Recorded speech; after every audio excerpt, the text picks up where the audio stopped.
here's why you should watch PVF. So for the PVF, we'll just go straight into it with the atmosphere type thing. They're a lot more competitive, I think, with each other. The level of play is a little bit lower, of course, but when you see them playing against each other, they really, really come to win every night. And it feels like they're really trying to rep their team more versus a little bit of that friendliness. For sure, yeah. I think the team versus team can be shown, especially in the fans. I think that's the biggest contrast to me, is that when you look at maybe an Indie Ignite game, I would say that's the best arena, and the home matches for them are crazy. I think that is the perfect example of what PVF, their selling point is, and why their league is so great, is because of the fandom that you see, and that this team is really rocking, and they're going to try and beat everyone that comes in front of them. So I think that's definitely something that you have to look at for. Yeah, I think if you're looking for a crowd atmosphere that's more similar to like the NBA, NFL, PVF is what you're trying to watch. Yeah, that's definitely the closest you're going to get with how fandom is there.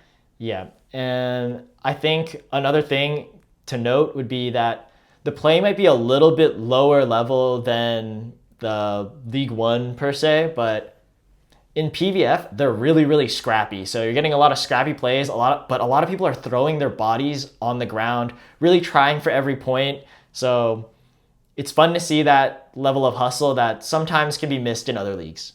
Yeah, again, I think it's like a little bit of personal preference, but it's definitely really fun to watch when it's very scrappy, and it looks like they're really going at it. So that's definitely something for PVF.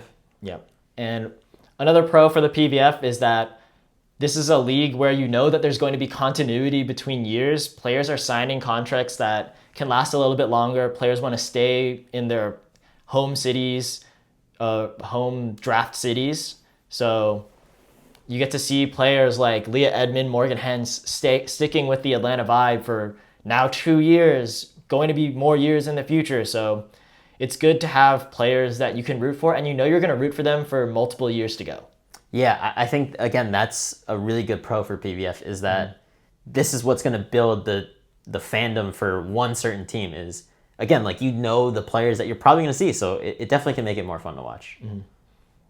And then now just moving on to some of the cons that you might have with the PVF was that it's definitely the lowest skill level league of the 3 that we're talking about today, but that isn't necessarily a problem when they're bringing in that effort. It's just they don't have the best of the best players available to them right now. Yeah, and that shouldn't, and we're trying not to make that a knock on the PVF, because again, don't get it wrong, the play is very good still.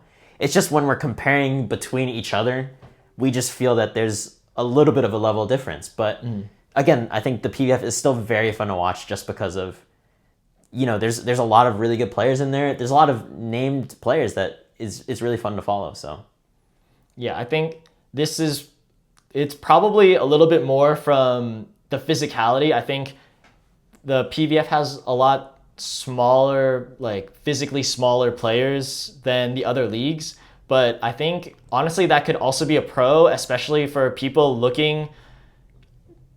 aren't exactly tall. They're not 6 foot plus monsters. People who are looking for players to mimic, players to look up to. I think looking at the PVF, there are a lot more players that you can take inspiration from. I think for young players who don't expect to grow to be past 6 foot, I think the PVF has a lot of great players for you to look up to. For sure. I think it's definitely a good way for the younger girls to look at it and find a player that they really like watching, and they can latch onto that. And I think PVF is definitely one of those leagues that you can do it.